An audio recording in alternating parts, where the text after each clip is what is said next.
I call Ron Mark. Thank you, Mr. Speaker.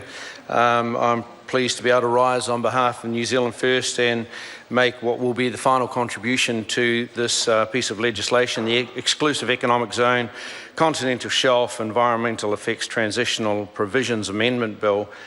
I think, Mr. Speaker, the debate so far has pretty much traversed everything that could be said about what is quite a small bill. Seems to occupy a lot of the House's time for its size, but clearly the bill amends the Exclusive Economic Zone Continental Shelf Environmental Effects Act of 2012, and I remind the House of that because that's actually where the problem was created, in case people have forgotten that. New Zealand First acknowledges that our exclusive economic zone is one of the largest in the world, and together with our extended continental shelf is about 21 times the size of our landmass. That places huge responsibility on this nation in terms of how it manages its resources within that sphere. And so legislation that seeks to manage the environmental impact of industrial activities in our oceans is absolutely crucial. That it be right, and hopefully that it be right the first time round in order to save everybody a lot of heartache and actually to ensure productivity in this House is maintained at a higher level than this bill might suggest it has been. The bill was, when it was introduced by the Minister into the House, it was stated that the bill would ensure that when operators apply for marine consent for their existing production activities, they will be able to continue operating as they have done for the last 40 years until their marine consent application is decided on by the EPA. That was the aim and the purpose, and I want to go one step further. I guess the thing that I found interesting is that as the Minister said in her first reading speech, the government would have preferred that Shell Todd Oil Services had applied in sufficient time so that this bill was not needed. And that's a really interesting statement, because whilst I myself and New Zealand First was a little critical of Shell Todd for not actually getting their application in early, it has also became clear to me as we made our way through the legislation and through the Select Committee deliberation that it wasn't entirely the fault of Shell. It was actually the problem was actually injected into the original legislation, either by oversight or incompetence of the Minister Nick Smith. Now, I applaud the government members of the committee for the way in which they diligently go about their work. I specifically want to acknowledge and applaud their ability to listen to argue and discussion and to amend a bill where they too accept that there is a sensible change that could be made for the benefit of the oil exploration companies.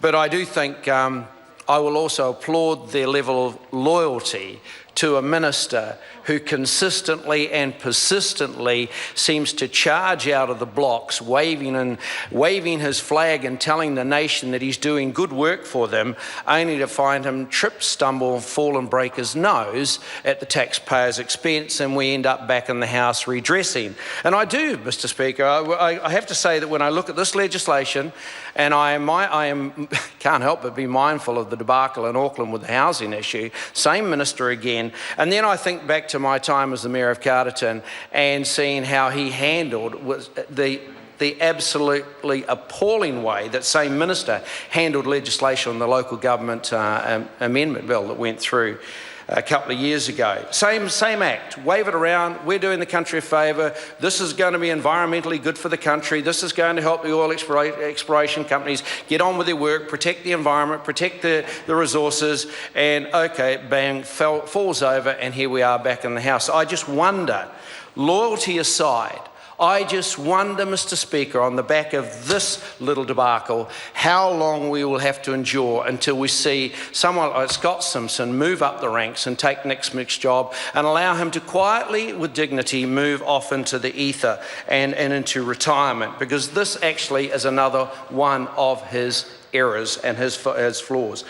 I've got to say that I've spoken about the amendments, so I won't dwell on that further. I just want to thank the government members for listening to the debate and for also coming to the conclusion, not only is this good for the government. It's actually good for the industry itself, giving them that extra time. And I go back to the departmental report where it was actually stated that they were recommending 6 months right from the get-go, and yet the committee agreed unanimously that 9 months would be better for all in terms of that amendment to section 162.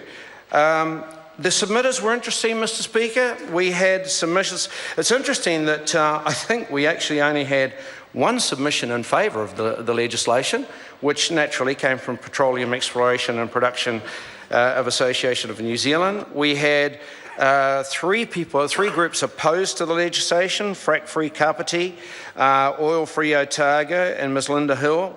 We had one from Tane Tongaroa, who didn't actually make clear, whilst he expressed his outrage on behalf of his people, his hapu, as to the way in which oil exploration is handled in general within New Zealand waters, in particular within their rohi, didn't actually go so far as to oppose the legislation. Well, certainly didn't say those words in his submission. But the concerns against were interesting, and I think most of them would have sat within the range or the sphere of Green Party thinking, concerned about giving existing operators legal privilege. Oil Free Otago opposed for a range of reasons, all environmental. Ms. Linda Hill again opposed for environmental reasons.